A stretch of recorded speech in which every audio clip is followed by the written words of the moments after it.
Okay guys, so today in this session we will be starting with the topic solving system of linear equations, which is very important topic in your class 12th. It is in chapter 4th, the chapter determinant, and one question of 6 marks comes positively in your board exams. So let us start with this. Let us start with this topic. So initially I will be telling you regarding the steps how to solve this system of linear equation. If any system of linear equation is given, then how will you find out the value of the variables? I will be telling you this. Okay, first of all you should know how to find out A inverse. So for this you should know how to find out A inverse. So for that you have to find out the value of A or the determinant of A, and this should not be equal to 0.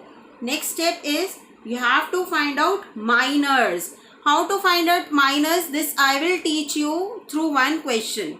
It is denoted by Mij. Through question only you will be able to get that how you have to find out the minors. So next is cofactors. Once you got minors, then finding cofactors is quite easy. I'll be again cofactors I'll be telling you in question only. It is denoted by Cij. In some other books it is also denoted by capital Aij. Next step is finding adjoint of A. Now what is adjoint of A? It is nothing but it is the transpose of your cofactors. And what is the transpose?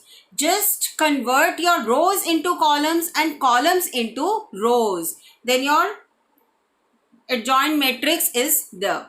And the final step is finding your A inverse. What is the formula for A inverse? It is 1 by the value of A into the adjoint of A. So for this formula only we have to do all these steps, because this formula requires your adjoint A, and finding adjoint A requires all these steps. So first of all find out the value of A, then find out minors, then find out cofactors, transpose the cofactors, you got the adjoint, and use this formula, then you get your A inverse.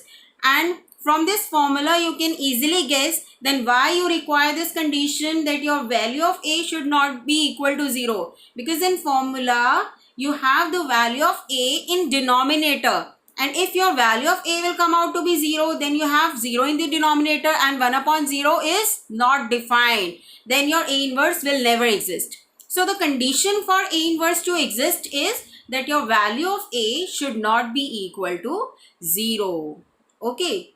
Now just focus on the steps how to solve the system of linear equations. So you require A inverse in that. So for that only I have taught you how to find out A inverse. Just follow these steps and get A inverse. After that, let me tell you how to solve the system of linear equations. So now what is this? This is nothing but this is the matrix form of the linear equations. This is the matrix form of linear equations, where your A represents the coefficient matrix, means the collection of all the coefficients of your system of linear equations. So your A is nothing but the coefficient matrix. Your X is your variable matrix. X is the collection of all the variables. If supposingly you have the variables X, Y and Z in the system of linear equations, then your X will be X, Y and Z. This is also always represented in column wise way. Okay. And your B is the collection of all the constants. Whatever be the elements on your right hand side of the system of linear equation, the collection of all those elements will be represented by B. Okay. Okay guys, so now you are very much familiar with this form. What is Ax equal to B? So first of all, once you are given the system of linear equations, just represent it in the matrix form Ax equal to B. Now what is your motive? Your motive is to find out this X, so that you will be able to find out the value of all the variables. Okay. So there is one very important formula to find out this X, and that formula is just in front of you. What it is? X is equal to A inverse B. So after finding out A inverse, your next step is to multiply this A inverse with this B.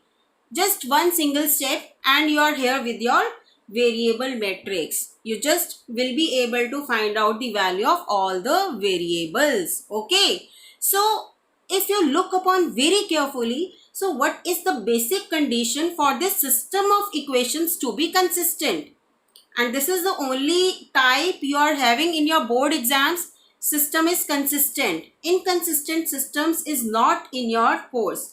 So inconsistent systems is not in your course. You are having just consistent systems in your course. So you'll be dealing with only consistent systems. That means the systems having only unique solutions. And the system will have unique solution when you have the value of A to be not equal to 0. So guys, so initially you just have to check that your value of A should not be equal to 0. After that, then find out A inverse, because A inverse requires 1 upon the value of A into adjoint A. So your value of A should not be equal to 0. Got A inverse. Once you have your A inverse, just multiply your A inverse with B. Then you get the value of all the variables, which is your variable matrix. Okay guys, so this method will be very much clear. Once you look upon the equation, you'll be able to do all the questions yourself. Just look this single question. I'm doing this full-fledged question in front of you people. So look very carefully. This question requires all the steps which I have told you. So I am writing down the question in front of you. This is 212511. So question I am writing down very quickly. You people also write it down side by side. Hence all the system of equations x plus 3y plus 4z is equal to 8, 2x plus y plus 2z is equal to 5, 5x plus y plus z is equal to 7. Alright guys. So now let us read the question. What is the question? Question is, if your A is this, so you are given a matrix A. You have to find out its A inverse. Hence, so this question contains two parts. First part is you have to find out A inverse. Your matrix A is given. You have to find out its inverse. In second part is, so the starting of second part is with the word hence. Hence means you have to use its first part for its solution. Okay. So that means solving the system of equation, your A inverse will be used. Okay. So for second part, we'll be dealing later on. Let us start with the first part, which is to find out A inverse of this matrix A. So for that, you have to find out the value of A. All of you must be familiar with the method how to find out the value of A. But still, I'll be telling you. Just consider your first row. I am telling you regarding expanding row, expanding along R1. You can also expand along R2, R3 or C1, C2, C3, but I am expanding along R1. How will you expand along R1? Just deal with all the elements of R1 one by one. So first of all, I am dealing with 1. So when you are dealing with 1, just eliminate the row and column in which it is located. Then you are just left with all the 4 elements 1, 2, 1, 1, 1. Then just cross multiply it, you get 1 minus 2. Next, deal with the second element. Once you are dealing with second element, change its sign. It will become minus 3. Then this will become, now you have to eliminate the row and column in which 3 is located. So this row and this column will get eliminated and you are left with these 4 elements. So just cross multiply these elements and write the answer in the bracket, which is 2 minus 10. Alright. Next you get, take the last element 4. Last element 4. Now eliminate the row and column in which 4 is located. So you are left with these 4 elements and this will be 2 minus 5. Now quickly solve this and get the value of A. This is minus 1, plus 24 minus 12, and the answer is 11, which is not equal to 0. So this implies your A inverse exists. So now I got the token for A inverse. Because the value of A is not equal to 0, so I know that A inverse exists. Alright. So now I can find out the A inverse following all those steps which I have told you earlier also. So let me take that. So this is my new page. I may write A again on the top. So to avoid any confusion, this is 1, 5, 1, 1. Alright. So now first step I did with to find out the value of A. Now comes with the next step to finding minus. How will you find out minus? I may write down its notation first very quickly. This is M11, M12, M13, M21, M22, M23. Next is M31, M32 and M33. Alright. Now, how will you find out M11? When you have to find out M11, just eliminate the first row and first column. Okay, so eliminating this first row and first column, you are left with these 4 elements. Just cross multiply the elements and write the answer here. 1 minus 2. This is minus 1. Next, for finding M12, you have to eliminate first row and second column. First row and second column. You are left with these 4 elements. Just cross multiply them and get the answer. This is 2 minus 10, which is equals to minus 8. For finding M13, just eliminate first row and third column. So this row and this column is being eliminated and you are left with these 4 elements. And its answer is 2 minus 5 minus 3. For finding M21, eliminate second row and first column. So you are left with these 4 elements. So just cross multiply and get the answer. So I hope till now you must have known with the method how I am finding out the minus. So I may write the answer very quickly. Alright. Next is the turn for cofactors. And one very important point, guys, you don't have to write down the minus and cofactors in the form of matrix. These are always written like this only. Okay. Now the turn for cofactors. Cofactors is one step further to minus. How will you find out cofactors? Let me first write down its notation. C11, C12, C13, C21, C22, C23. Very quickly. C31, C32, C33. Alright. Now how will you find out C11? The method for finding cofactors. Listen the formula very carefully. These are I and J. First one is represents your I. Second one represents your J. You have to add your I and J. When it will turn out to be even, you don't have to change its sign. Plus means you don't have to change its sign. When your I plus J is odd, then you have to change the sign of the elements in minus. Okay.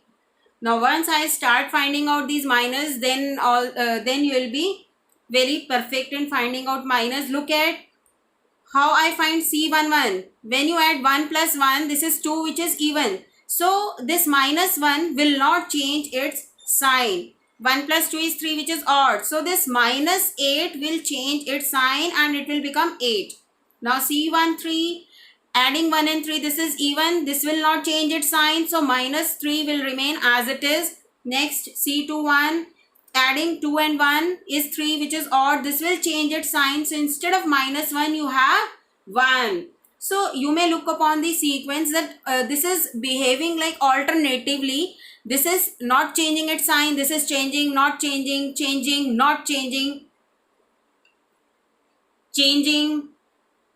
So this will become 14, not changing, changing, not changing.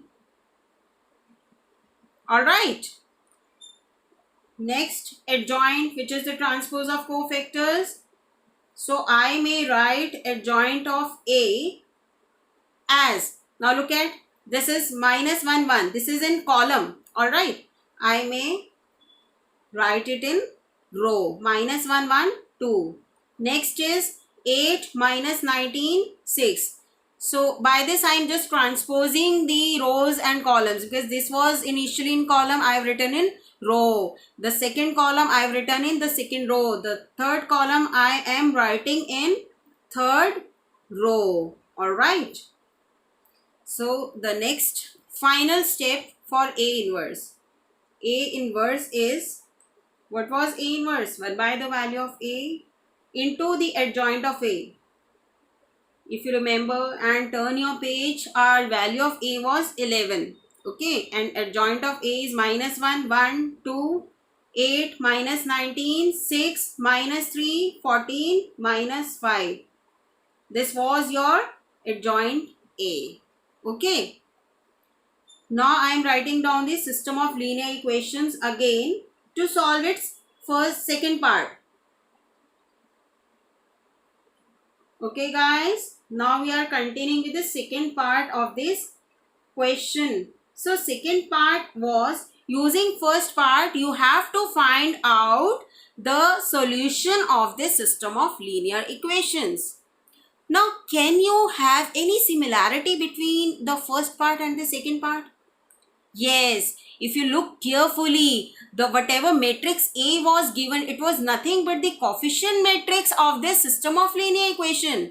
That means if you want to apply this formula to solve the system of linear equations, so we have just find out our A inverse, because our A was the same which we have used in first part.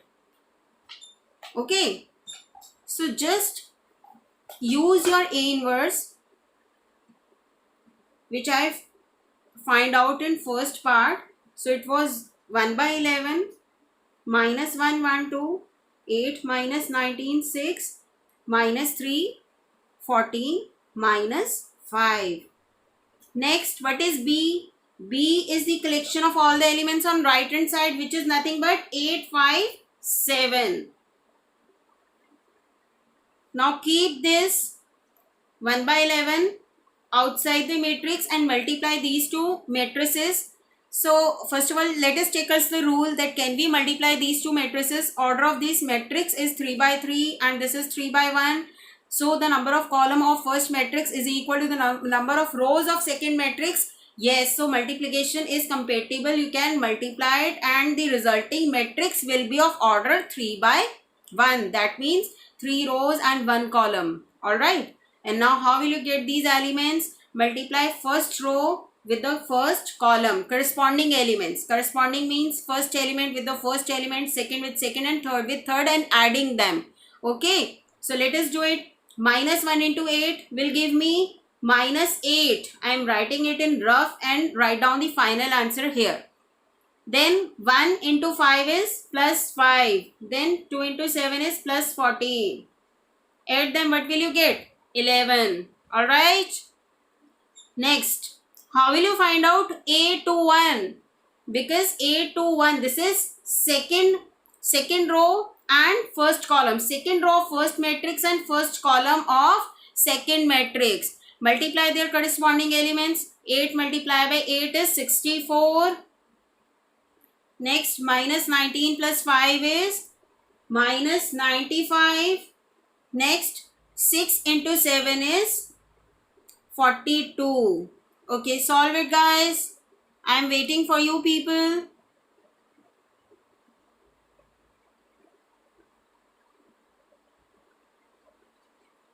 Yes, this is again 11.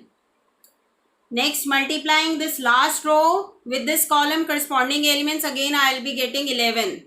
Now multiply this scalar number with inside the elements. Okay, inside all the elements 1 by 1. So 1 by 11 into 11 will give me 1.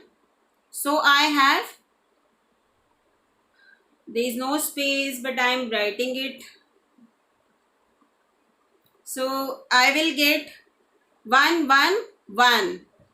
Okay, now comparing with this X matrix on left hand side, which was X, Y, Z.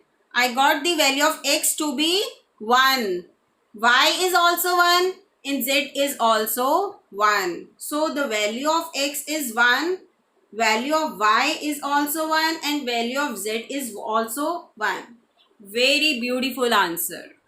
Okay, I hope all of you must have understood all the steps, and this is very important for in examination point of view. Okay, so do practice more questions based on this. I'll be sending you more questions based on this. Do practice, and after that we'll be in next session doing very important, one more very important topic. Okay guys, till then, bye bye.